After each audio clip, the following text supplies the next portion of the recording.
各位观众朋友们，大家好，欢迎收看2025登峰造极青年排球邀请赛。从8月25号一直进行到今天8月30号的比赛，已经是最后一天的最后2场比赛。那么即将为你转播的是男子高中男子的季军赛。这场季军赛是要由丰原高商来对上内湖高工。那么在之前在这场比赛是由我陈耀启以及李家勇教练来为大家做转播。教练午安，主播好，各位观众午安。今天这两支球队在准决赛里面都是历经了5局大战，那分别输给对手，所以现在来争夺第3名。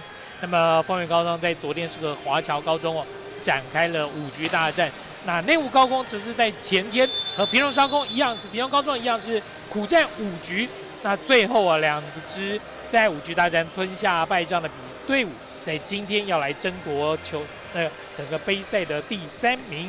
对，那目前来讲的话，看起来是内攻会比较得力因为他多了1天的休息时间，虽然都是打了5局那一个是前天比赛，那昨天内湖高工有个轮空的1天的时间，那丰商昨天打5局输掉隔天马上要比赛，但是我相信不管是包含2队的教练或选手经过了1天的沉淀或是2天的沉淀之后，相信他们会把最好的实力拿出来。虽然输掉了很可惜没有进入冠亚军，但是3、4名的之争还是为了自己的选手一个实力场上的一个表现，相信2队都会把最好的实力拿出来。是，那么这2支球队其实你说宿敌也不为过啦。在去年高中排球联赛丰商是拿下了2连霸冠军。那么在他们冠军战的对手就是内湖高工，就是内湖高工。所以今年很快的在这个4月打完的总决赛呢，现在来到8月底过了不到半年的时间呢，双方有机会再度相逢。但团队阵容上已经有不同了，高3的学长们毕业了，那你补进了1年级的新学弟们。但是内湖高工来讲今年目前登峰造极杯赛的阵容里面是没有高1球员高3 9位，高2 7位。那在丰商的部分高3剩下5位，高2则有9位，另外有2位是高1的年轻选手。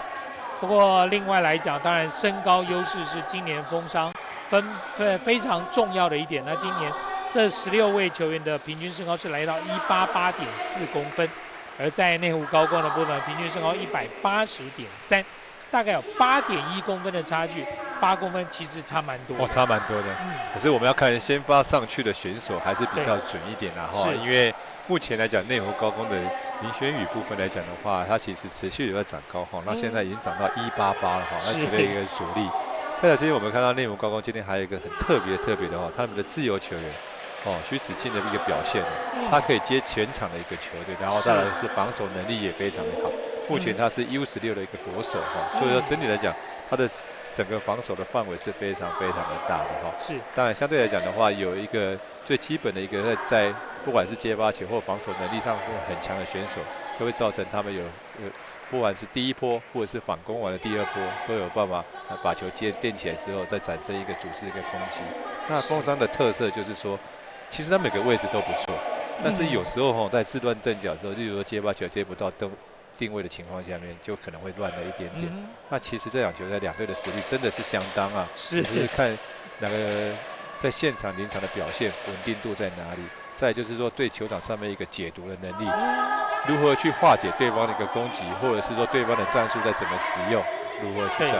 所以选手在场上的一个临场的表现跟解读的能力谁比较好，就能够赢下该场的比赛。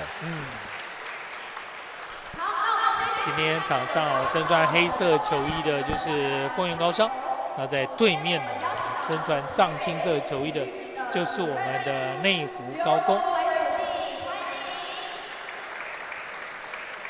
今天在这场比赛也有请到开球嘉宾，中华文化教育暨体育交流促进会的理事长李树令理事长，以及常务监事召集人王国为主任秘书。主秘。那我们有请我们的主秘为我们开球。各位主秘要来开球。哇，开个好球哇，还是肩上发球。主秘有在运动接下来要进行一个合照。坦白说，大家看起来很简单但是像之前呢，气排有时候你比赛过程中可能会有小游戏，比如说发球啊对这样子，你可以看到很多自愿举手要来参加活动的人啊，结果这球是连网子都打不过对，去的、哦。也是发不过去哦。对所以说平常还是要有运动，嗯都有练习。而且你看刚刚看到主命是用肩上发球，现在两队的球员和今天哦例会的贵宾，像刚刚有提到，就是台北市体育局的罗贵主任秘书，那另外包括了中华文化教育暨体育交流促进会李树令理事长，那也是整个促进会哦这样子有心哦来办这样子的交流的杯赛，让大家有机会在暑假期间哦，不管是排球，其实接续还有篮球的部分哦，也是能够有这样子有强度的比赛，让大家喜爱运动的朋友都有机会能够来观赏这样的赛事。我们回到场上的话，那两支球队的一个看板人物哈，那我们刚刚讲到6号内湖高工任轩宇哈，以及丰原高商的15号翁玉胜哈，那这两个都是高2生哈，那也是在球队里面最重要的一个位置，两个都是举队位置哈，他扮演的非常重要的一个角色。好，这场比赛要由丰原高商来先发球。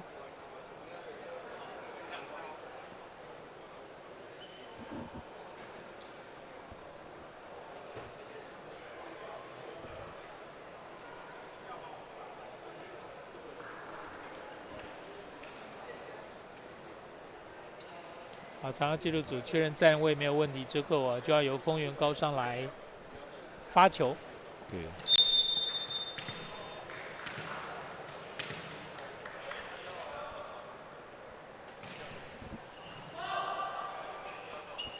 然后为这边哇，林轩宇一个好球，斜线攻击哈。我们看到第一个球就马上给林轩宇攻击哈，那一个2号位置打一个斜线得分。1比0，接发没问题，快攻！哇，太极奥，对，拦网出界之后，丰商也拿下了第1分，1比1。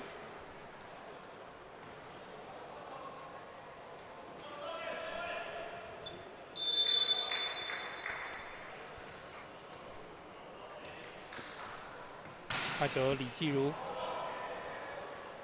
轩宇的后排，哇，掉一个挪扣哈。我们刚刚看到整个一个攻击的一个战术做得很好哈，利用一个快攻掩护一个长攻，那再加上一个后排攻击，那整个丰商的拦网都没有对到，对，没有起跳。那其实现在的男生组的后排攻击也是主要战术之一。对。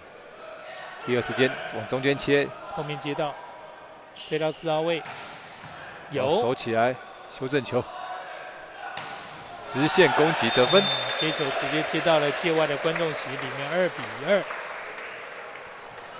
前面有讲到这两队哦，在前面哦准决赛里面都是历经了5局大战败北的球队。那内湖高工哦，那在第5局的比赛对上平荣是连续有3轮发球失误送分。对，那在丰商的部分，昨天对上华侨哦，则是第5局哦，5比10。10比5领先的情况下，最后被翻盘了。对，最后打18比16。对，所以都是打到第5局，但都有历经这种自己失误过多的情况，所以最后落的是在今天在第3名之战哦来交手，看能不能够都修正前面的。第2时间挪扣，哇，这个球，对，很可怕，差一点打界外哈，打得不够明显。这样子哦，然后一旦前排被骗开啊，后面真的就是当炮灰哦，但这球是打平了啦。对，打得太平了一点点哈。3比3，严伟轩的发球，哇，发球没有过。4比3，这场比赛可以预期哦，就是不管打几局，应该都是很拉锯。对，双方的部分呢，你来我往哈。目前看起来讲，的话是丰商的发球失误率比较高一点点。哇，下发球没到位，对，修正球只能处理。快攻啊！可惜哈，这个球直接打出界外。对，这个球蛮可惜的哦。一个机会球情况下面来讲的话，举球员跟所谓的快攻手的配合没有很完美的情况下面，攻击手自己打出界了。轮到15号翁玉胜，对，很清楚，吊球直接吊，哎呀，哎呦，过来，骂爆啊！哇，这球送了个8包哦，但起跳攻击之后球打平，直接打出界。这是举球员哦，苏子琪哈，可能他也没意想到，或者是平常比较少练攻击的情况下面，很可惜这个球打出界了。5比4，内湖高工现在1分领先。哇，接发球，哇，在起步在线上，修正球选择接直线，哦有一样修正球，敢不敢打？啊，处理球而已，靠过去而已。先来看4号位，哇，斜线，哇，这个球漂亮，斜线哦，打在一个大空档。对，看到2队的主力攻击手哈，你像林轩宇来讲的话，你看他的球路就是很广泛哈，有时候直线，有时候斜线，有时候打touch out。林轩宇是北安国中，哇，这边也出现了发球的失误，5比6。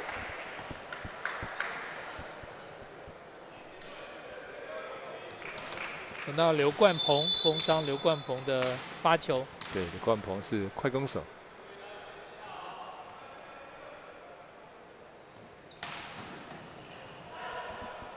快攻，哇，没人拦网。只刷到没有扒到，但是很快的球下坠哦，3米线附近也拿下了1分。对，我们看到举球员很敢举哈，这个离网快攻，那拦网者都觉得他不可能举快攻的情况下面哦，那内湖高工的举球配得很好。第2时间，哇，直线直接被大回来了，对，直线直接被19号拦到哈。8比5，内湖高工现在有3分的领先，也迫使封商高商喊出了暂停。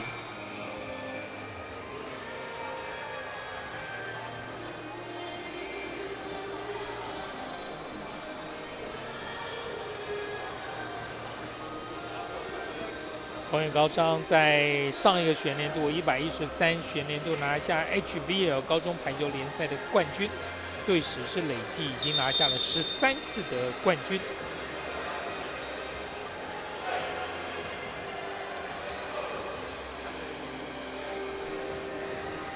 前年冠军，去年冠军，现在今年新年度啊，当然也希望把2连霸延长成3连霸。队史过去最多写下7连霸的成绩哦，然后最后被中断掉，现在要从头来起。修正攻击一样给林继儒，有内攻机会球，吸，呀，这个快攻前排碰了一下之后，后面没有办法。对，看到这个球快攻哦，它整个弹跳非常高度非常高。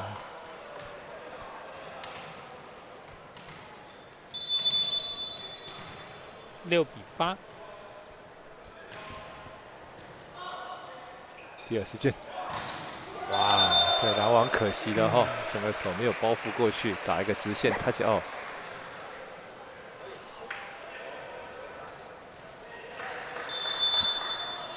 9比6，内攻继续是有3分的领先。轩宇的发球，哇，这个球奥赛，硬赛all in，挑战，这个球就会挑战界内界外。打对角的长线啊，整个9×9的场地哦，对角线是最长的位置，就看落点在哪里。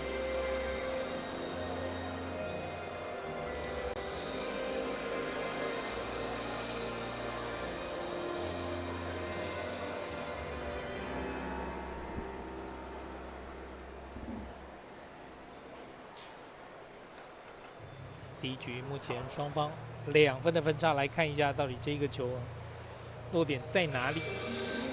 那今年登峰造极排球邀请赛啊，除了和台湾职业排球联盟来合作之外，那也请联盟这边支援了赛事的裁判，另外就是支援了这个比赛的鹰眼系统。虽然说这只是像高中生的比赛的交流友谊赛，但也出动到了鹰眼系统来看这个慢动作重播。哇，奥赛，感觉落点好像有点过长。挑战成功，对，球出界，出界了。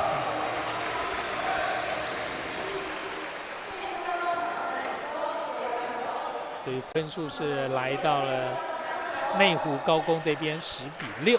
对，那内湖高工挑战成功哈，那还是维持有2次挑战机会。李轩宇的发球，哇，快攻，哇，硬，对，他脚，像这个快攻来讲的话，其实很敢跑哈，虽然球没有接到一个很好的位置哈，但是啊，快攻手还是有跟哈。那在这个时机来讲，举快攻一个好处就是拦网者不会跟啊，就很容易得分。哇，这一次是丰原高商在拦网的部分啊，终于有效的发挥，挡住了在内湖高工4号位的强攻。对，那前面一个球来讲的话，这个球它是配后排给林轩宇哈，那这个球他就配一个4号位置，那他们有做准备。后排来了哦，来说这一招有效就来了哦。对，所以说风商在拦网部分来讲，不是只有看前排2个攻击手哈，那你还要注意后排的林轩宇的攻击。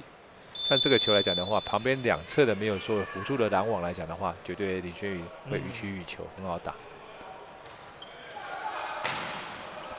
还有啊，没有了，太起奥了哈，碰到了，但是球往后弹哦。对，这个球就是翁玉胜哈的一个攻击得分，那后排很可惜哈，这个球其实应该有机会救起来的。9-11，丰原高商的发球，发个小球，打在手上，对，很聪明的打法哈，那球平击的方式哈，让球弹出界外。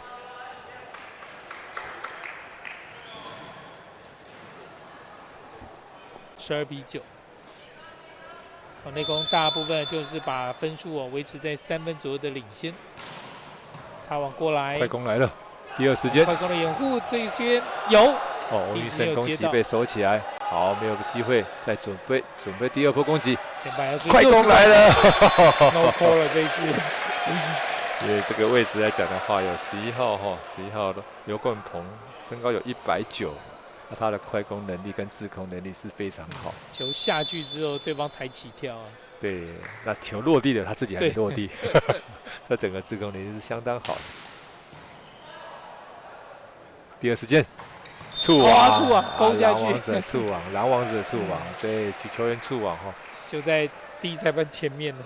对，那今天举球员一个霸包攻击界外，然后自己又一个触网哈，那一定要减少失误哈，不然分数来讲的话是没办法追回来的。13-10。B4快，有接到4号位这边比较短的球，太近，有修正，后排，哇，突破得分，对，这个突破拦网手的球哦，这个被空中挡了一下，那落在后排防守球员的前面。11-13。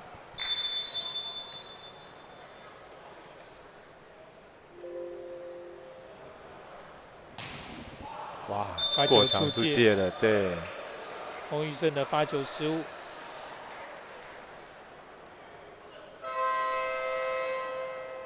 内湖高工要做球员的替补换人，把一个徐子敬，他在上一场的时候，在后面关键的时候都有换他上去发球，一个左手，然后一个跳飘。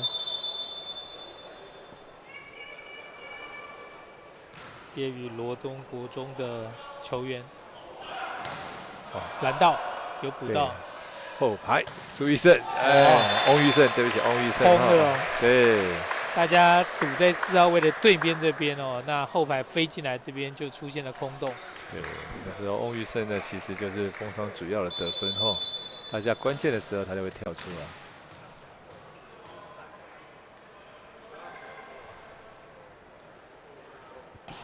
刘冠梦的发球，第2时间，一个人到了，哇，挡了一下，但没有办法挡住。球还是被打穿。15-12。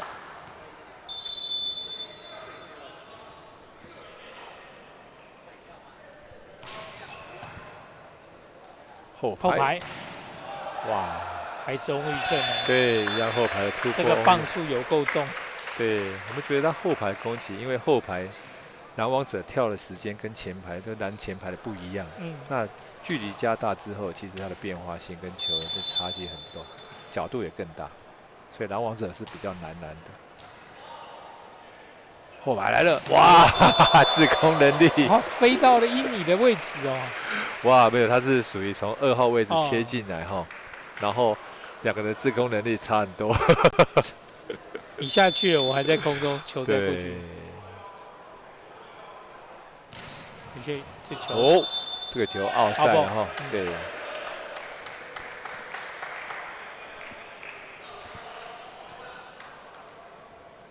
李继儒的发球，对，李继儒今天的攻击表现还没有展现出来哈，看发球部分会不会展现出来。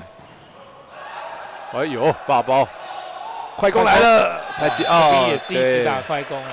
对，我们知道，而且快攻其实离网距离还蛮开的。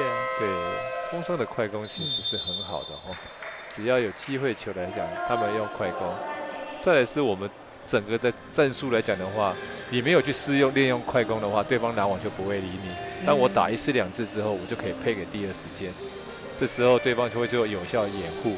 所以主球员要适时的去做一个调配。那再来就是说，给快攻的时机要很好，什么时候给对方拦网者是没有跳的，这是非常非常的重要。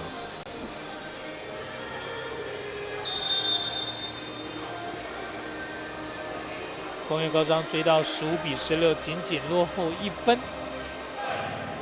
对，那等下暂停回来的时候，在练武高攻的中间手要知道对方快攻手一个习性，他跳起来之后会滞空，然后转一个直线的一个攻击。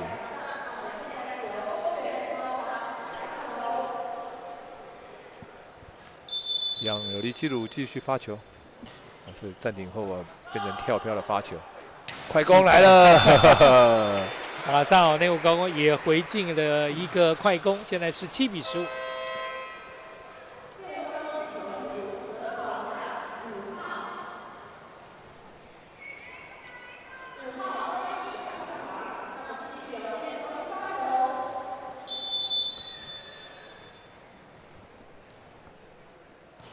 内湖高工的发球，修正，洪宇胜。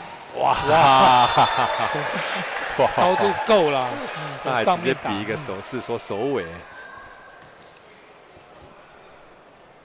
那在你这边讯号传输上出现了一点问题，比赛的部分目前是17-16，内湖高工暂时领先。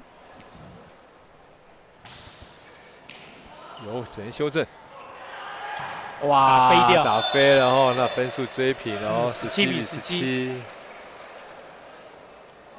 几度啦，不止1度了，都领先拿3分的内湖高工，在这边出现了一些状况，现在被风商给追平，双方17-17平手。李轩宇现在在后排所以说会影响到攻击，后排跳出来了，在后排就打后排。对，18-17。其实拦网者会知道，风商会知道在内湖高工只要是前面一个球失误，或者是分数比较差、落后的情况下面，往往在关键的时候都给林轩宇。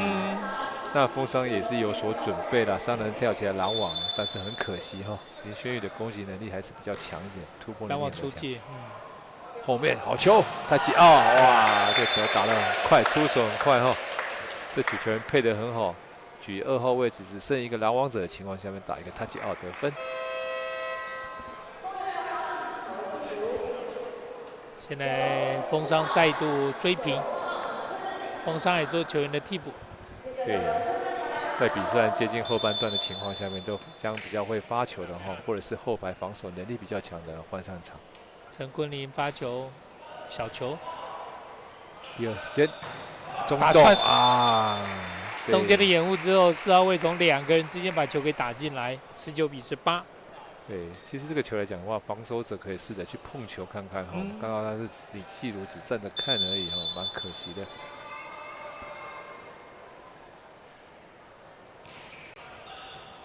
哇，这球没有接到位，只能打球再球。翁玉胜，哇，过场，对，好，足球出界，界内界外，挑战20比18。好，现在这边也要来提出挑战。是。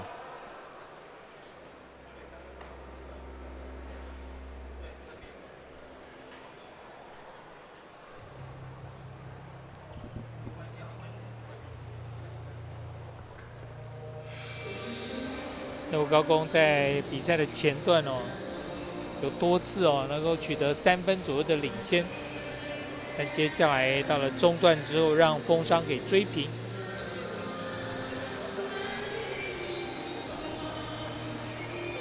但这一分数他挑战的原因就是说很关键哦。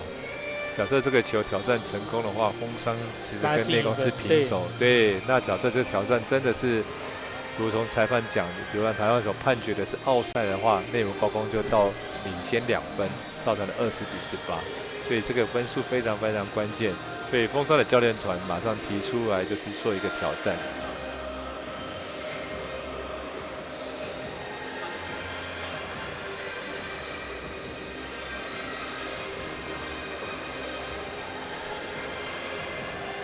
丰原高商，近年来在高中男子排球界的王者这样子的地位。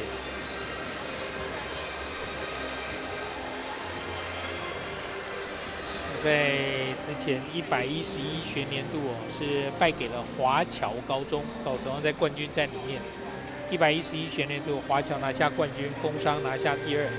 不过到了112、113。touch 哦，不是界内界外哦，挑战的是篮球拦网者触球，结果拦网没有触球，挑战失败，那就是内湖高工，所以分数就是在内湖高工这边20比18。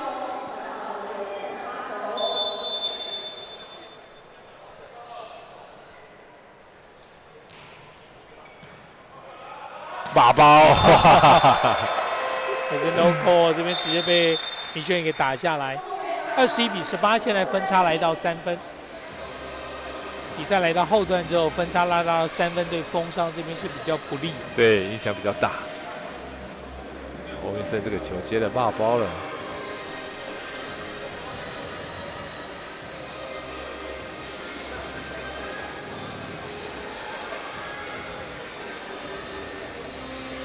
今年登峰造极青年排球邀请赛事从8月25号开始，一直打到今天8月30号。男子组、高中男子组的部分是有8支球队，也就是 HBL 高中排球联赛去年前8名的队伍。那另外女子组的部分是由6支队伍，包括了国内的队伍以及来自中国大陆江苏省的星海高中，一共6支队伍。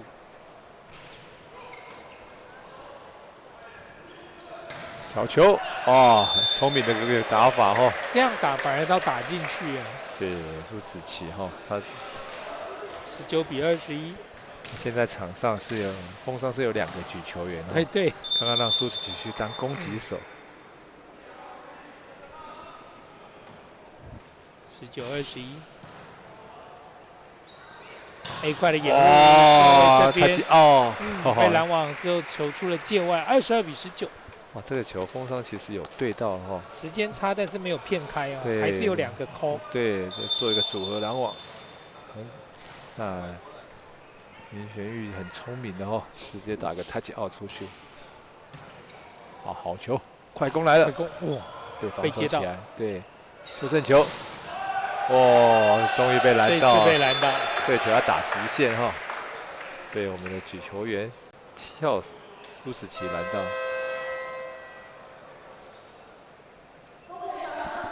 20-22。等到风张10号球员的发球，张晋良，对，今年3年级啊，毕业于后里国中。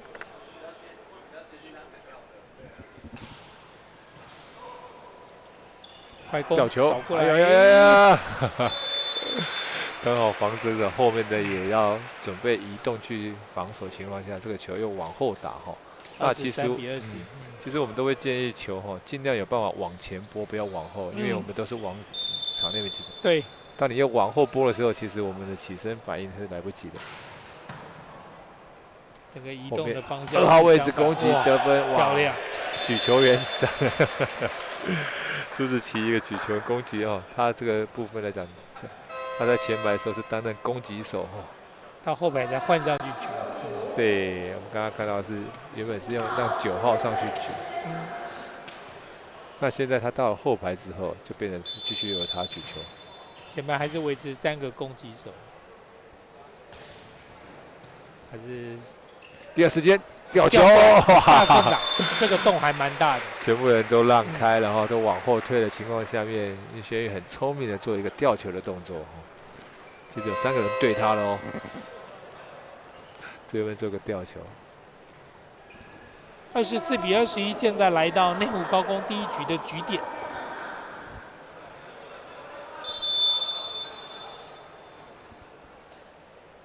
看发给谁呀？哇！全垒打，全垒打放到我们看板来了，直接发出界外。现在22比24，但是内湖高工仍然有2个局末点。哇，发准了，发给李学宇哈。好，风双机会球来了，2号位，哇，太极啊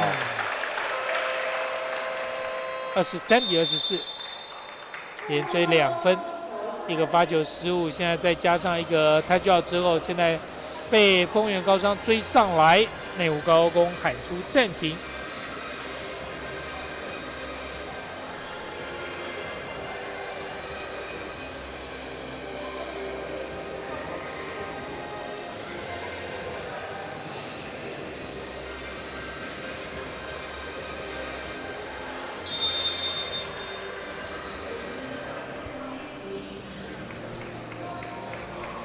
跟暂停回来之后哈，那内湖高工要注意的是因为林玄宇部分现在是在后排，那风霜的发球会针对他去发球，因为主要是因为他在后排也是一个非常巨大一个攻击能力的选手，这时候当他接球之后，可能就会减少他打后排的机会，那风霜就有机会就去做前排几个攻击者拦网的动作就好，所以看他直线一样，还是会发给林玄宇后，让他接球。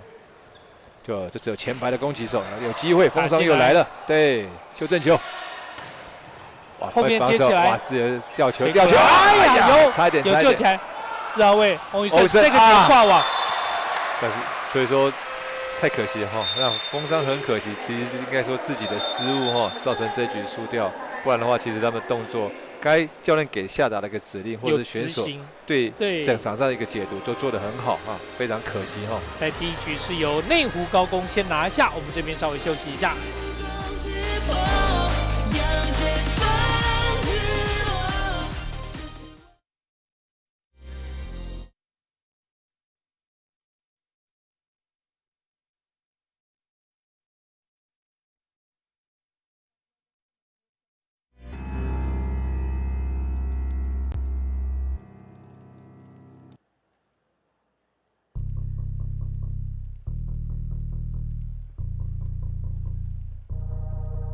是谁挑起了这无止境的战火？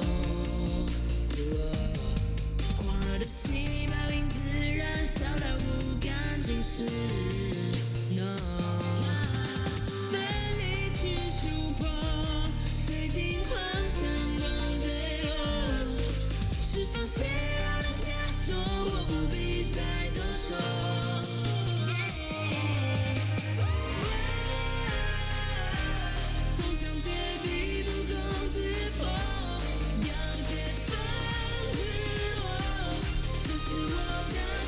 说，看见故事所有。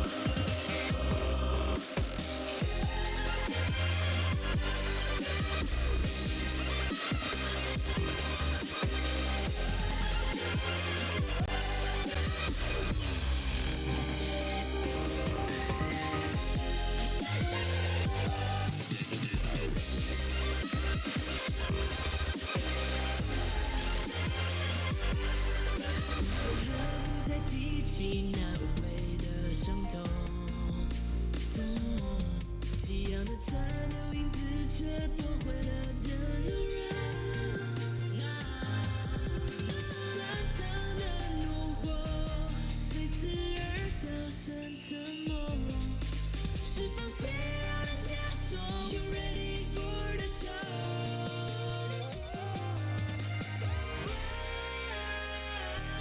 总想天地不攻自破。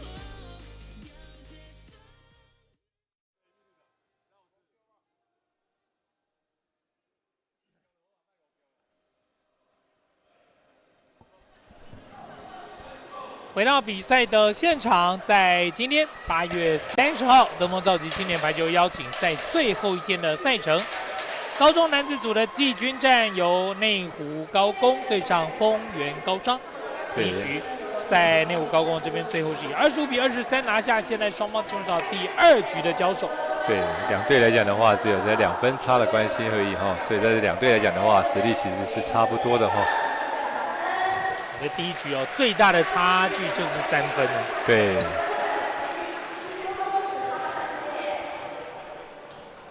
第2局现在内湖高工要先发球，11号的许元堂。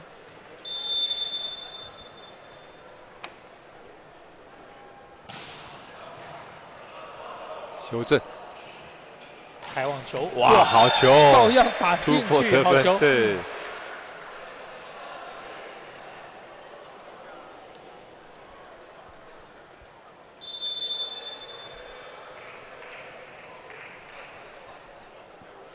现在苏子琪又回去举球了，对，回去又继续举球，快攻，举 B 4，哇，还有呛死！看内攻怎么打这一波，处理球，轻轻拍，修正球，很短，拦网还有快攻又来，哦，这个球员修正，哇，这个球好快，动作好快，全场跑。对，很忙哦。哇，这个球举把鼓举得很好，哇！现在是内攻在拦网这边发挥的功效，在这几波的来回之后，拦网得分。8号的詹俊宇哈，身高有188公分，1比1。林轩宇的发球，后排。打手哇，好球！拦网之后还是进在场内。对，轩宇很辛苦哈，发完球之后又要防守，然后又要打后排。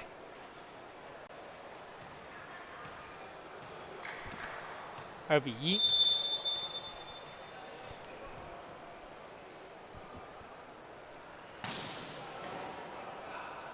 哇，这一个拦网者哦，被摊到。还有。哇，触网了！欧医生的触网了哈。那欧医生应该要马上做一个调整哈，不然攻击没办法得分，然后又自己失误。对，3比1。哦，这个举球，内湖高工的举球很敢举哈。哦，其实今天看到丰商跟内湖高工的这边前面的第一局快攻的运用啊，也真的是哦，你只要球来就推哦，就推快攻，就跑快攻。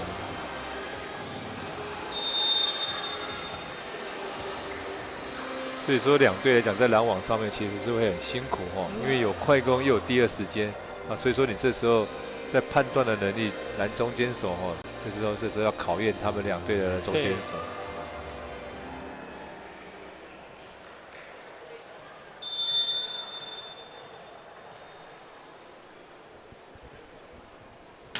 我觉得这球再发，快攻，这球撇的蛮大力的。对，而且再来说，你不只说要去了解他们对方快攻，那再来是你要了解对方快攻攻击的习性哈，因为他们习性都是转直线，这时候内湖高工要对直线有所留意一下。2比3。哦，接球到位，好球，后面，哇！直接被单人给拦死，这个球。翁玉生哦。这个球拦到之后，会不会提高自己的一个信心哈？不管在攻击的拦网上面能够再更好，因为他是丰商里面最主要的一个攻击手，得分一个要手。3比3。哇，发球发的真好。这个球19号要打屁股哦，因为我们知道选手要先接球，再退才有的攻击打。对，他直接就是退了哈。这个位置哦，等到最后1号位的自由球要补上，其实来不及。对，同一个位置，李轩宇接球，打后排。哇！来了！哇，你看这个球，因为刚好他是站稳的去把球接到位，所以说他还是有办法准备所谓的后排攻击。那你要让他移动往前再接球，然后他再退就会来不及。4比4。詹俊宇的发球，现在看他这球打打一下，好球，后面也来不及补。对，5比4。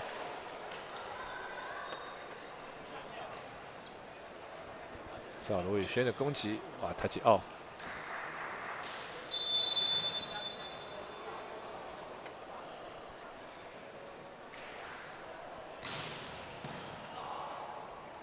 有时间，他击奥，好聪明哦，对，直接打斜的，斜的哈，让球喷出界外。5比5。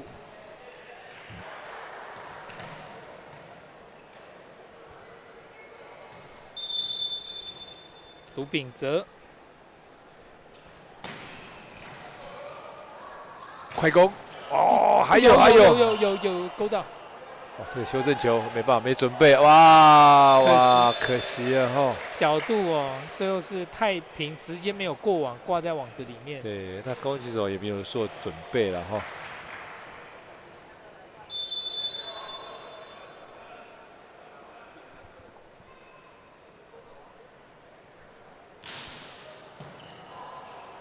吊球，直接拨，掉到人家手上，后排，哦，自由拳手到8包，再来，自由拳修正，哇，就打长了，球出界，可惜了哈。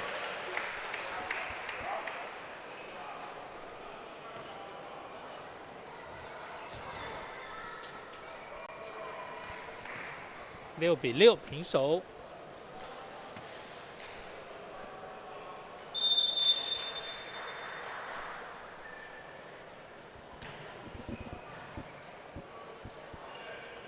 在这后排，这应该是纪录哈，纪录攻击被拦到了。林轩宇一个人拦。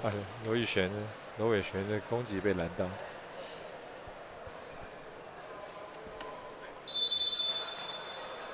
7比6，内攻再取得1分的领先。只能做修正球，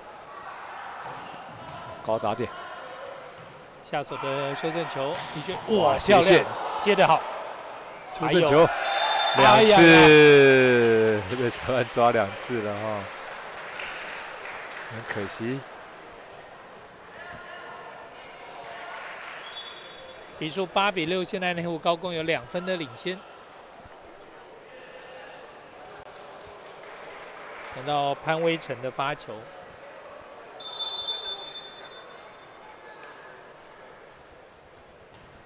哇，太平，自己挂网，对，蛮可惜的。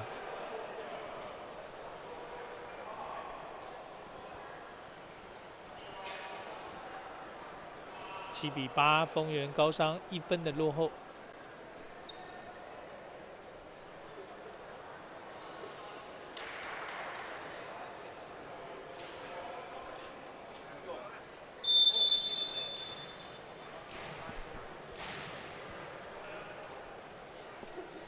后场刘冠鹏的发球，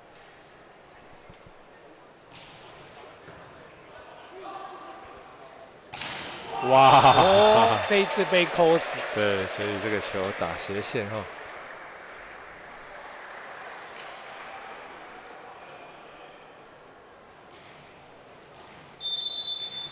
8比8，工商继续来发球。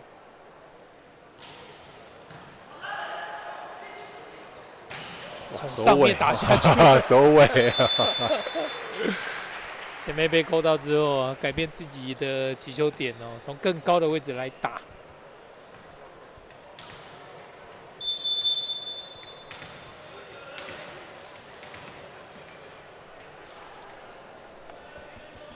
内务高工9比8，发球哇，没接好好，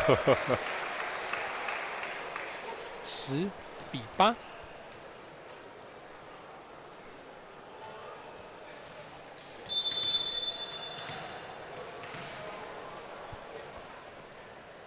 曾阳的发球，一样。哇，连2颗哦。内务高工机会球来了，内功的好机会，B 快哎呦有，修正球，没办法，还是内务高工的机会球。第二时间， B 快的掩护，4号位这边打下去，再拿1分，11比8。是应该喊暂停，然后好，前面就是你1分我1分平手的情况，那现在要慢慢被拉开。对，目前看起来风霜整个来讲有点在队形跟接发球有点乱哦。利用场边工作人员擦地板的空档，场上自己有一个小会议，但现在要发球。对，先沟通一下。好，这个球接到位置，第快攻，哇，被抓到了吼！习惯性往直线去拨的情况下面，内务高工拦网者也有所做准备。12比8。好，拉大到4分的差距之后，风商喊出暂停。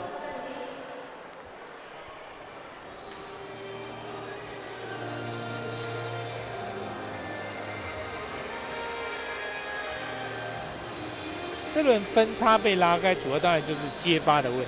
对，接发球有出问题哈，然后再来就是攻击手在机会球的部分来讲的话，其实被内务高工抓到了。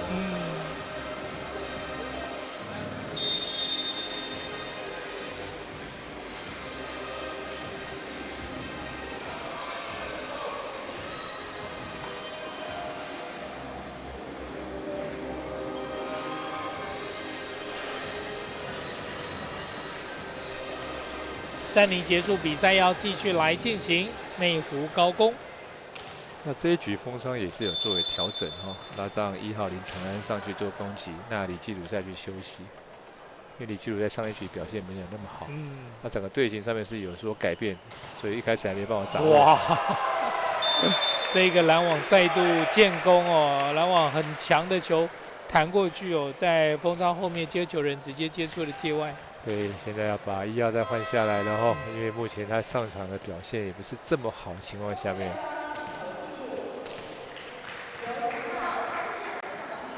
那把10号张晋良换上场。曾阳继续发球，哇，很飘很平，推高后排，哇，上个人拦网还是做突破得分哈，那这个是翁玉胜的一个攻击能力。来看这个球，3个人还是没有办法把这个球挡下来，球被打穿，9比13。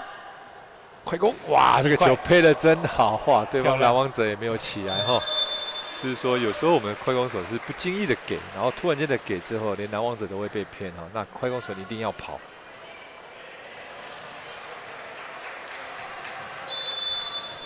是4比9。内务高工领先的分数来到5分，也是整场比赛2局下来哦最大的差距。打进来有，后面接起来，推到4号位，直线，哇，打到2楼去。对，力学理攻击直线后，15比9，双方分差来到6分。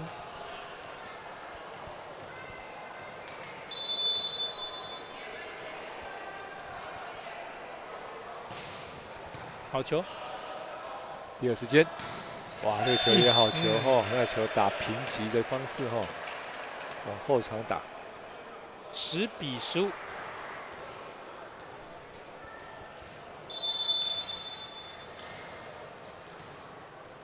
等到丰原高商的发球，张建良，快攻，快攻，好球！这离网快攻后，举球员真的很敢举哈。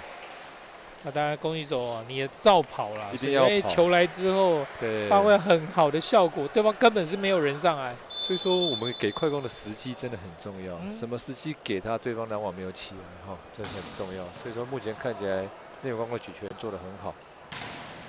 有第一波来到之后，再一个再一 C， 快攻哇，一直快，一直快，C 哦这个，B 哦，A 哦，一直来呀这。个是 C 里哦，嗯对，因为我们知道 A 跟 C 来讲的话，其实是靠近举球员跳，那 C 里的话就是在离举球员一步的情况。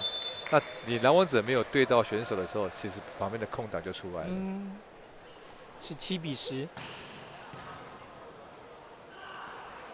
这边来一个哇巴古，好球，这举球员配得很好哈。那最后一下的时候，这个球一个巴古举到2号位置，这球算平球哈。 11-17，风商追1分回来，再又是快攻！哇，真的，哇，这好开网球没有举好，推过去，这球是碰到了举球也没有举好。问一下，这个球是最后击球是谁？是先碰到标志杆呢，还是碰到拦网者再碰标志杆？这一定会挑战。那我们刚刚看到是碰到拦网者的手，再碰到标志杆。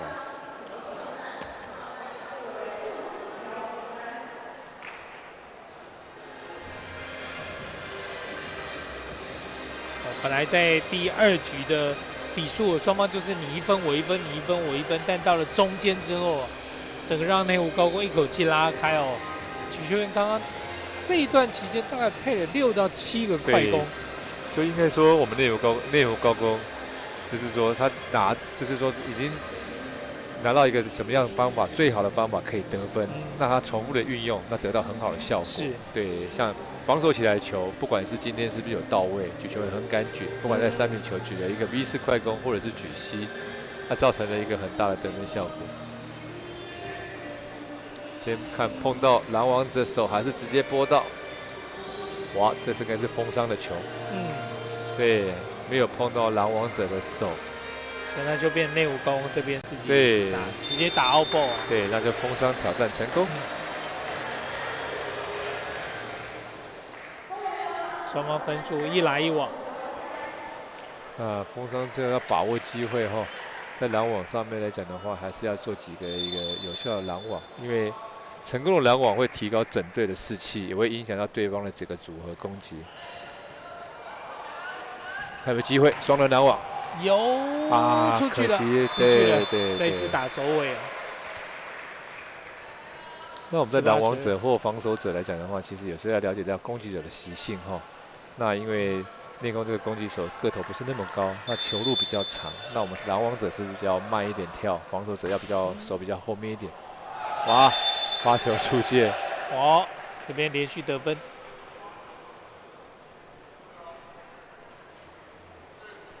风商现在变成13-18，5分的落后。轮到严伟轩的发球，哇，这个点发的真好，又是快，单手挡高，还有敢不敢打啊？不敢。送呛死过来，啊，机会球来了，又是快攻。哇，自己出界了哈。前面一波让风商把分数追进，甚至追平哦，其实主要也在内湖高工这边自己的失误。 对，然后再来是说内湖高工这2个快攻手的能力没有一样哈。那5号的高度没有我们刚刚8号选手一个高度哈，所以说举出的球虽然一样高，一样是快攻，但是得到的效果是不一样。后排来了，哇，拦网者缩起来，其实有点点而已哦，他并不是真的用力扣下去。对，但是这个球是封上的拦网手缩下来哈，蛮可惜的。其实他可以去拦。 他缩下来，他不一定会打太极奥嘛。有时候选手我们就称为教练就会骂人自作聪明，想太多了。你就做扎扎实实的把没伸，直接被打进。对，你扎扎实的把拦网的手动作做好而已。你怎么知道对方要打太极奥？碰到你的时候，你的手后面还有机会救，你缩下来就被对方打死，直接打底了。哇，直线自由球员手到，好球。 他哦，你看平击球哈，我们刚刚看到每个攻击手有他的特性哈。那13号刘建成那个头只有178公分哈，所以他的击球比较慢，而且比较平。这时候风商的起跳可能要慢一点点，然后组合把它做好一点。20-14，内攻又领先到6分。快攻来了！哦，这前面没有人打，后面真的很可怕。对。因为风尚要把握机会哈。那因为内湖高工这个5号的男中的选手个头没有8号那么高，所以说他的拦网的能力比较差一点点情况下面，风尚就要掌握机会。20-15。第二时间，哇，有平击球，后面还收到了。转直，但是没有办法有 touch out， 拦网出界，对，这里有 touch out， 有风尚有在追分数喽。像这种防守起来的球，就是要把握哈，有把握住来讲的话，你分数才有办法追到接近一点。从7分8分落后，现在只追到4分自己发球失误，太可惜。那相对来讲，这局的风尚自己的失误率也比较高一点。后一胜现在16-21，风尚还是5分的落后。小球，轻松打之后，高空机会，球来了，哇！拦网出界，轮到内攻这边。对，你让林轩宇到前排来讲的话，你要确实的把他拦死，真的是蛮困难的。手段很多啦，真的身体素质好，然后运动的能力也好。对，所以风尚在接发球这一波没有办法一波打死对方，其实就很容易就再失分，连追分都不用讲了。哇，被追到，再被林轩宇给拦回去。对，他接还有直接修正球敢不敢打？没办法打，只能送呛死。哇，标志杆外面，对，有啦，这个球在标志杆外面，因为挑战界内界外吗？他拿什么？要看他哪一个板子。他拿什么？这不是球触标志杆啊，这是界内界外吧？对啊，界内界外啊。这是很明显的界内界外。从标志杆外或是内进去。对。但这个角度就要看有没有摄影机能够对到。这有点像拿不出牌子。这很像全垒打的球哦，从非常高的那种球哦，到底是标杆的内还外？对，另外一个就是说，它不是挑战的项目之一，那就是被驳回。对。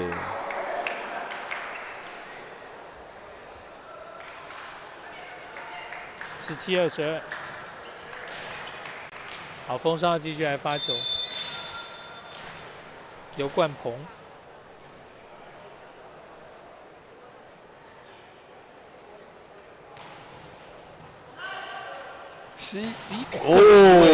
好球，打个 C， 拉一步过来。对，像内湖高工A、B、C 变化很大所以说拦网者真的是很难去抓虽然说最多前排可以有3个人但你真的位置对方的变化，攻击路线更多，就是差一步，其实洞就很大，就可以直接打下去。哇，换上来了一个主要发球员没有得分那这几场球赛来讲，其实都有换他上来，看到他第一次的失误。哇，第一次失误，那其实稳定度也是不错的。对。苏子琪，欢迎高山举球员来发球。哇，真的就是从你们看到林轩宇从哪里跑？从1号位置接球，然后跑到对角的。很忙很忙。跑到对角2号位置去攻击。24-18，现在来到内湖高工在第2局的局点。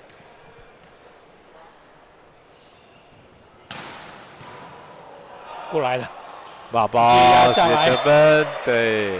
25-18，一个接发失误，让内湖高工再拿下第25分。打完前面的2局，内湖高工现在是2-0领先丰原高商。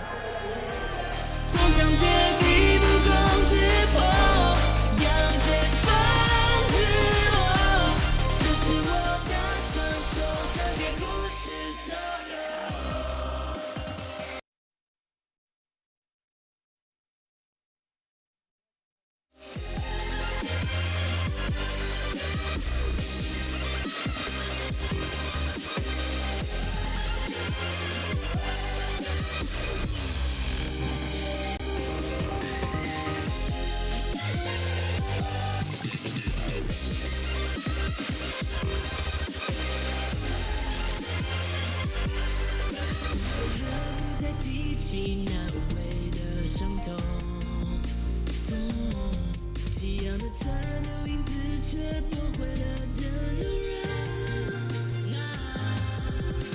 战场的怒火，随刺而小声沉默。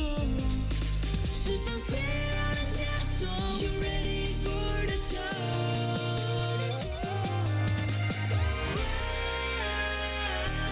总想天地不攻自破，要解放自我，这是我的传说，看天不是所有。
回到比赛的现场，2025德摩造极青年排球邀请赛最后一天的季军战，男子组的季军战，由台北市立内湖高工来对上台中市立丰原高商。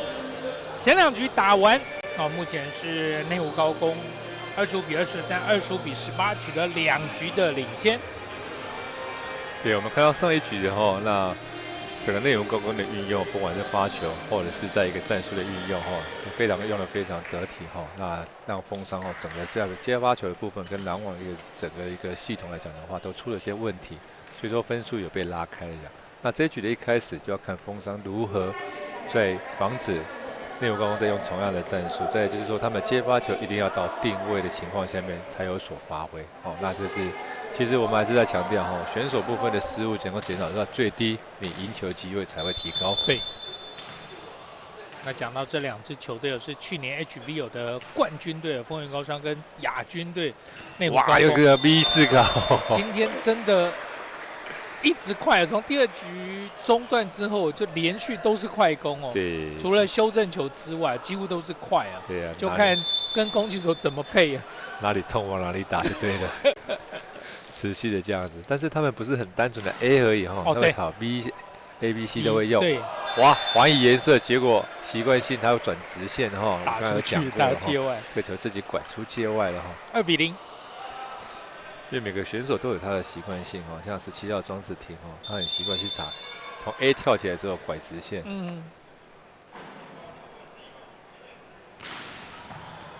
接球到位，第二时间。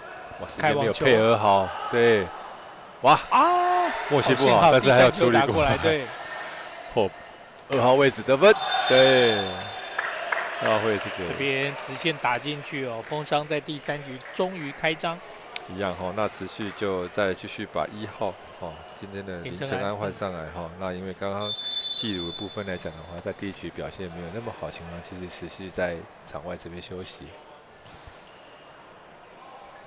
第二时间，中间哇，有捞到了，有接到。哇，这个球修的太靠网了，还是内攻的chance后排机会球又来了。林轩玉，哇，他面向斜线然后最后一刻转为直线攻击每个拦网者都往斜线去拦，结果他转直线。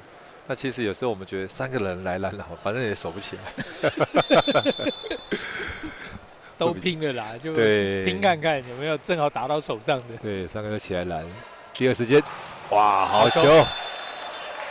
那丰原胜特风商这边也改变了一个所谓的一个战术运用那变成4号位置的丰原胜往中间切2号，切到3号位置做一个时间差的攻击。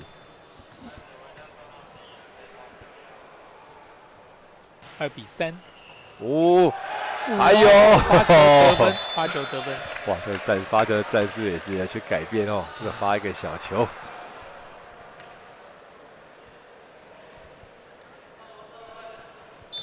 因为我目前看到在5号位置跟6号位置这两个都是一个前排后排的攻击手，球的目标发给他们第二时间来了，你看，空档出来，你被快攻骗起来之后，后面的第二时间就跑进来了所以主要今天内武高快攻用太多，不可能不跳。不跳又不行，你只要跑进来，我一定跟，然后一定跳。对，那他举个第二时间，对，这个举球员举得真好整个今天的配球来讲的话，内武高今天就是完美的。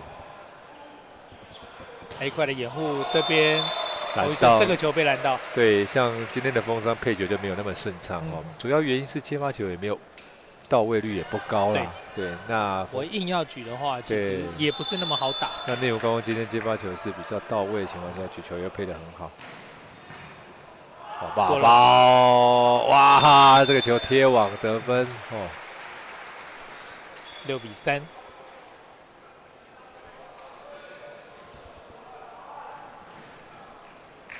第3局现在内攻其实是前5几分就开始拉开比分。对。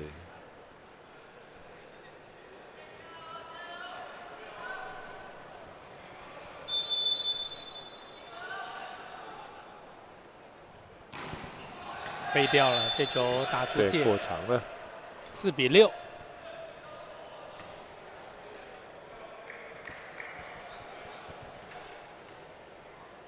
然后丰原高商的发球，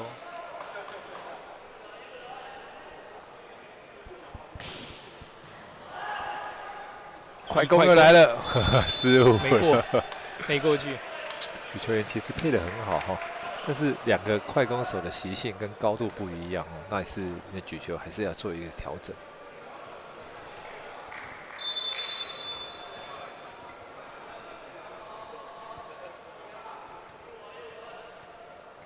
5比6，风商追上来，后排，哇，漂亮，跟子弹一样同样的方式每次往中间打后排的时候，都是面向斜线之后转直线，拦网者都觉得直线那个拦网也要过来帮忙。你不来的话，我就一定每次都往那边打。对呀。快攻，再是一个快攻。对，这个球绕链得分。对啊，不是打得很扎实啦，但是手扫到一样是有发挥的效果。对，像这种球最难守，被吓到往后，我进还是要退。其实他站的位置刚刚好，这个球，但是这个球就绕链。来了，快攻！有这次插网过来之后，后排翁玉胜吊球，修正球，他接哦，怎么守？有，聪明。有动我打，没动我就他就要出去这选手一直在成长看见轩宇从去年的一个高1新生来讲的话，那今年到高2整个攻击的成熟度非常好。身高也好啦，188。对，长了2公分，然后弹性也好，长得又帅又聪明。对，先天条件整个素质都很棒，但是一定有经过后天的很大努力哎呀！球推太开要拨的时候碰到了标志杆，直接 touch out。林承安在处理球太慢了一点点等球已经到了太过长的时候才出手处理。9比6。那分数马上又会被内武高拉开3分这球又没有接到位的情况下面很危险，谁敢打？自己失误，还有内武高机会，球又来了，第二时间。打在手上，他接对，10比6。对，我今天看到风商对对方的一个攻击一个战术，好像没辙，找不到一个方法。但拦网者的沟通上面也可能会出了一些问题。那在主要还是内武高工今天的变化性很大，造成你风商拦网方面出了一些问题。偶尔利用快攻突破1次2次。但接下来好像球权一转换之后，你的接发一出问题又让对方慢慢拉，对。那今天主要是风商的接发球到位率比较低，那有效的攻击成功率也低，造成说分数就是一直没办法追平，甚至超越对方的选手。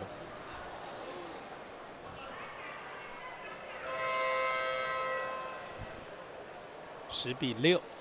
来欢迎。把11号刘冠鹏快攻手换回去。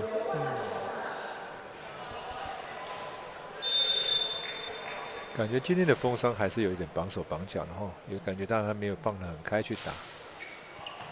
对，那我会觉得说，你前面落后了2局的话，那第3局其实现在就放开去打哈，不要想太多了，该跳就跳，该攻就攻，该接就接。有时候我们想太多，反而让自己的动作别扭，对，太别扭的情况下面没有办法做得很好，就放开一点。刘冠鹏的发球，第二时间拦网，太起有，又是打什么？确实啊，没有手就直接打进去，有手就打他就好。对，那这种时候，其实我们在当林轩宇在攻击的时候，其实我们可以设计一个因为他而是防守队形。例如说，我的中间手守到边线外面去，防止太极奥的球。我最起码这种球我有争取机会，也接得到，也有机会接啦。对，你说直接打硬赛了没辙嘛。但是我最起码他极奥的球，后面还来得及补。对，我还有办法做一个反手反攻的一个机会。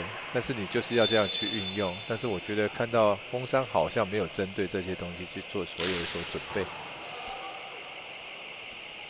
后排对，他就好，球权拿回来，看有没有办法把分数连续得分延续下去。苏子琪。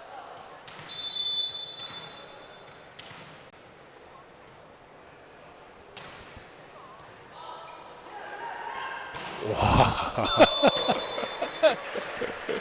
他跳起来，怎么打怎么有。我感觉他的头跟篮网的手一样高。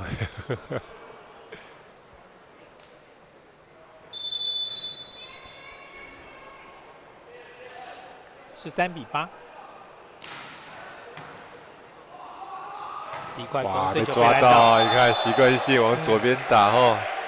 我觉得不管是选手的对这个球赛的一个解读哦，对选手的了解，真的有在用心哦。那教练团这边可能也是有将一些情报跟选手讲哦，造成今天的内容高攻，其实不管是拦网或者是在攻击上面哈，蛮得心顺手的。14比8，现在内湖高攻领先的分数来到6分。霸包，单手举高，哦，好球！哎呦，手起来，林轩宇手的哦。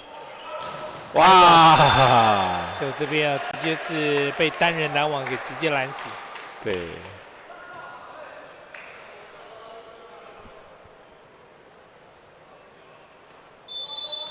刘伟轩拦住这个球之后，风商来到9比14。哇！发球，马上啊，这么辛苦的得1分哦，马上又送了1分回去。对，像第2局开始换林承安上来哈，那其实那你替补上来的时候，其实要发挥得更好哈，表现得更棒，才有机会下次再继续使用哈。有，你看内容攻这种他接到的球，他们其实都有办法守到。吊球还有，再吊，拨过来，自由球员修正，洪玉胜。洪玉胜这个下去了，对，打中洞得分。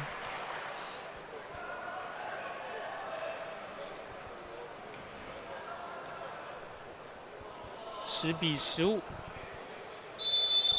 工商现在在第3局落后5分。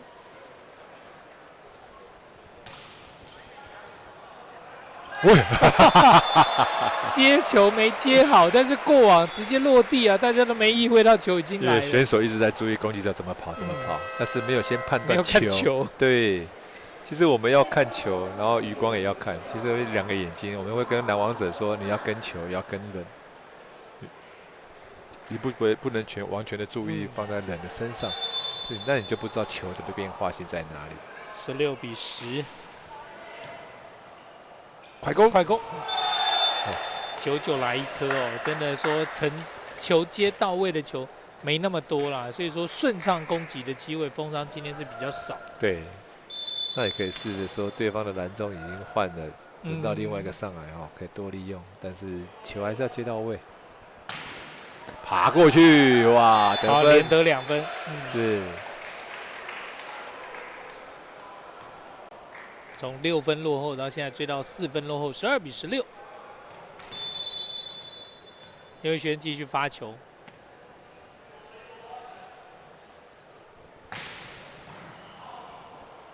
快攻，有斜线早这个球inside outside，硬赛得分，王运胜攻击得分13比16，从6分的领先，现在被追到只领先3分。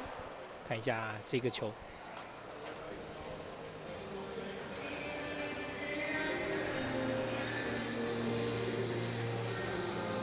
风尚就要把握机会哈，因为刚好现在内湖高工的主要攻击手都在后排，对，所以说这是要把握机会，包含在拦网上面来讲的话，以及后面的防守。那有机会来讲的话，破坏了一传奇和后面的修正球，其实都有机会。是，哇，好明显的硬塞，他在场内。刚刚提出。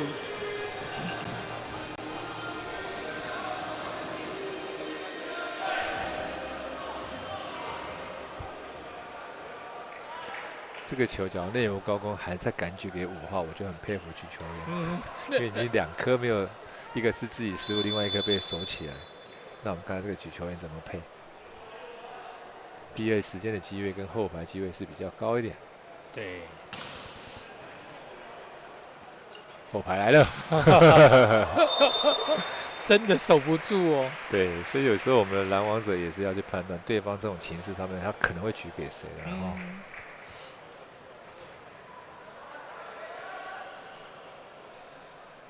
17-13，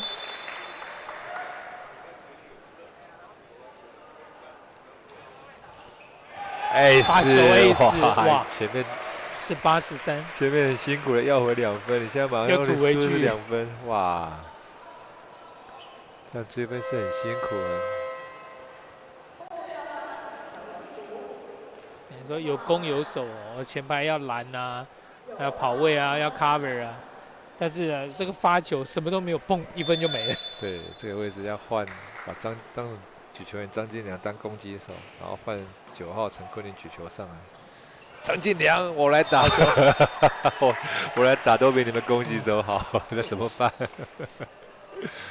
他当个攻击手就1球就得分。对，真的。所以说，风尚攻击手今天出了一些状况。好了，举球员直接去打了，我来打。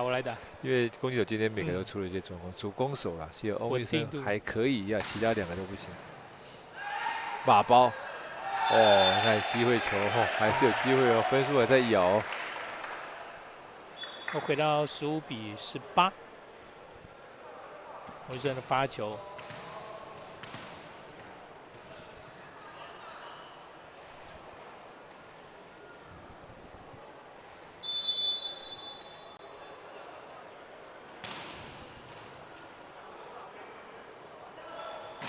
哇，这个球有够斜。对，那自由球员也没有面对这个大洞这个一个大斜角位置，反而是侧面这样子守不到球。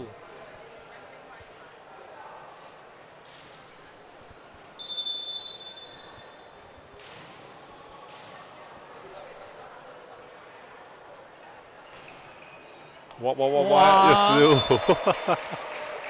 我今天也出现不止一次哦，类似这样的状况哦，站得低啊，还要上手接哦，结果最后球没有办法接起来。其实对整个发球一个球路的一个判断没有判断好哦。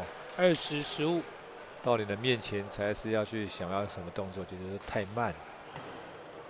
接球没问题，快攻，有正球，我看怎么处理，弹网过来，过去，压下来。还有在风尚这边2号位置，哇，一个人拦死。哇，今天内湖高工的8号詹俊宇，不管是快攻在拦网上面呢，表现得很好。整个节奏其实感觉都在内攻那边，对，在风尚这边有点乱，一乱，但乱完马上就被内攻给处理掉。哇，过去了吗？单手举高推过去。内攻的 chance， 比快攻得分那今天8号了，张宇浩今天打得很好啊，张俊宇今天打得很好那再来，我觉得拦网也有，攻击也有，在内湖高工的解读能力也不错你看我发球，发给林承安得到效果，我持续就继续发给他。哇，这球奥赛，这球长了一点点。对，发球出界让。风尚再得1分，16比22，现在双方是6分的分差。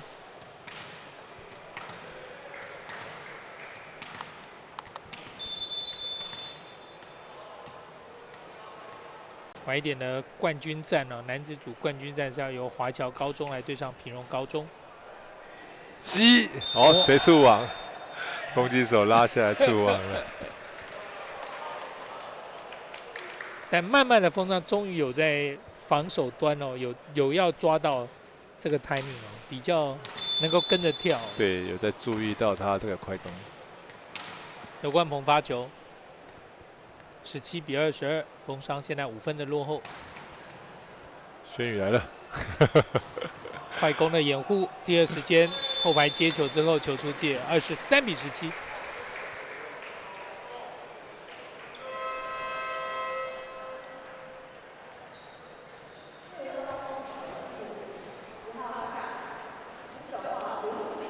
内务高工换人，对，再把19号吴秉哲换上来。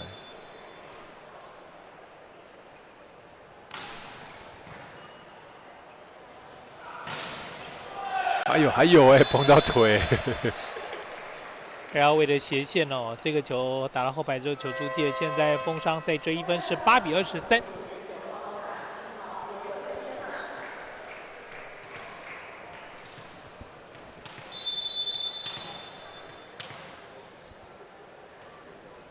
苏子琪的发球，接到歪，修正球，没办法打了哦，下手送过来。哇，太急吗？太急。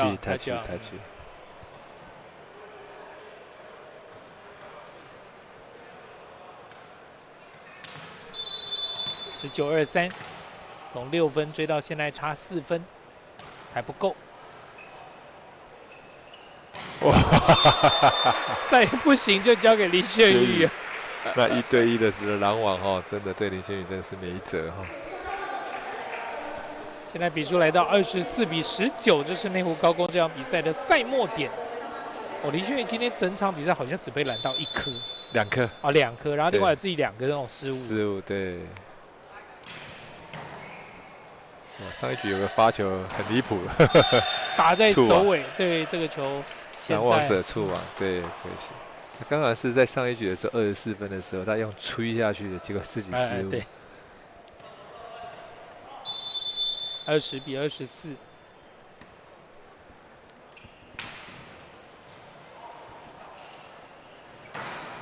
有勾回来，照打啊！吊球，林晨打过去，现在看内攻，4号位开网球，太急，往外打，很聪明。压下，还有波啊，来不及了，可惜了。25比20，最后这个球哦，不是用攻击啊，靠的是对方的失误，没有能够打过网。内湖高工再以25比20拿下第3局，所以这场比赛是由内湖高工以直落3的比数击败了丰原高商，拿下了今年德梦召集今年排球邀请赛的第3名。那我们也恭喜哈，丰原双商也在第4名哈。那整个其实这主要是初期啊，再回去调整就可以。对，确实，那当然整场比赛啦，可以说节奏真的是掌握在内湖高工的手上。今天举球员跟攻击手的搭配，不管是大炮林炫或者是快攻几个位置，其实今天配的没有到100%天衣无缝，但绝大多数其实都居于优势。对，那几个像快攻手也都搭配的很好哈。再来是说，整个在比赛的过程中，选手对一个场上的一个解读能力非常好。例如说哪里痛我就打哪里，谁的球接不好我就发哪里。这个整个一个选手在里面是清醒的哈，才有办法很顺利的3比0哈把丰商打下哈，获得第3名。是。好的，在这边我们稍微休息一下，广告过后再回到我们的比赛现场。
回到比赛的现场，在今天我们所为您带来的2025登峰造极青年排球邀请赛，在刚刚进行完的季军战，台北市立内湖高工是以直落3打败了丰原高商，拿下第3名。那这2支球队其实去年高中排球联赛的冠军跟亚军队伍，那么在时隔的4个月之后，现在在登峰造极这个杯赛里面能够扳回一城。我们这边访问到了内湖高工的石修志教练，先来聊一下这场比赛打完。对于这场比赛，大家的表现有什么感想？就这几天一连串的比赛下来，我觉得我们的小孩子是有状况越来越好的趋势，那也有慢慢的在彻底执行我们教练团给的指示，对，所以他们才发挥的越来越好，越来越好这样。好，那以暑假的尾声，在这个杯赛里面，能够面对去年没有打败的队伍丰原高商，今天把他打败掉，而且是直落3的局数击败了他们。那对于今年的联赛有没有什么样的展望？其实这个登峰造极，我们昨天是蛮希望遇到丰商，因为新的学年每一间的学校的小孩子都组成可能又会不一样，所以能在这个比赛对到多一点不同的队伍，当然对我们是很好的事情。那我觉得去年的事情就是去年的，对，然后今年就是重新开始，因为每一年都是一直这样不断的循环。对，上一批小孩子毕业了，就会有一批新的小孩子进来，那我们要怎么再重新培养？就是另外在今天的比赛中其实内攻用了非常多的快攻的攻势，而且发挥的效果非常好。是原本针对丰商就有这样子的准备，还是说今天我们在临时战术上的运用？也没有。其实我们今年这个举球员，我们给他其实没有太多设限，主要是尽量去提升他个人能力，因为他身材能力条件其实都非常好，只是还没有完全发挥出来。那也是需要点时间，所以我们也不会说这场一定要打快攻比较多，没有，我就说就是照他自己的模式去，然后我们在旁边做一些辅助push这样子。对，那所以战术除非特定我们下指示，要不然通常都是由他自己去主导。他去主导。对，我们给他大方向，他自己去揣摩。对，大概是这样。那今天确实我们举球员跟攻击手在场上的配合默契发挥的非常好。那以像今年主攻手李劝宇，现在才2年级。对，那有没有预期说他会成长到什么样的地步？从教练团这边来看，也没有预期，但希望他能越早独当一面越好。对，那他现在整个也是条件、攻击能力都非常突出的一个选手。那我们是希望他在关键时候能扛起胜败。那最主要是，我们现在给他的不只是技术方面，还有心态方面，因为他现在才高2，心态难免有时候比较小孩子一点。那我们是慢慢也是慢慢的给他一些观念，也是给观念，就是要当王牌要怎么当。对。这个你就很有心的。对，好好教一下。要当王牌要怎么当？对，要具备哪些条件？心理素质也要成长，不是只有球技。是。对，也要兼具领导的素质能够带领个团队往前走。对，没错。就是那原本这场比赛在打之前，有没有预期到说能够3局能够击败丰商？有这样想过吗？其实没有想过啊。对啊，因为这样子8强看起来大家真的都很平均。你看，我们跟平农也打5局，跟华侨也打了5局，然后平农跟丰商也打了5局，所以这样看下来，今年没有独强的球队就没有，就是大家其实都差不多，然后就是看大家临场发挥到几成，对，大概是这样。确实也如我们球评李家长教练在赛前所说到的，大家实力都蛮平均的，那谁能够在临场有好的发挥、好的表现，也许就能够拿下胜利。好的，再次恭喜内湖高工拿下了今年我们登峰造极排球赛的第3名。那也预祝教练跟团队我们继续在新的联赛、新的年度里面有好的成绩。好，谢谢主播，谢谢大家，我们再稍微休息一下。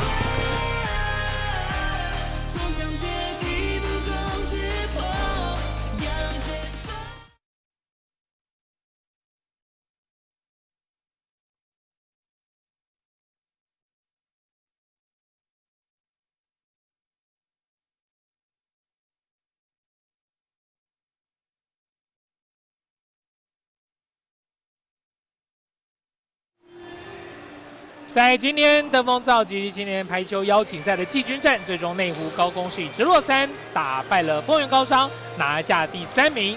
那么我们今天带来这场季军战到这边要告一段落了。我是陈瑶琪以及球迷李家勇，在这里要跟你说声再会了。我们待会儿更精彩的冠军战见，拜拜，拜拜。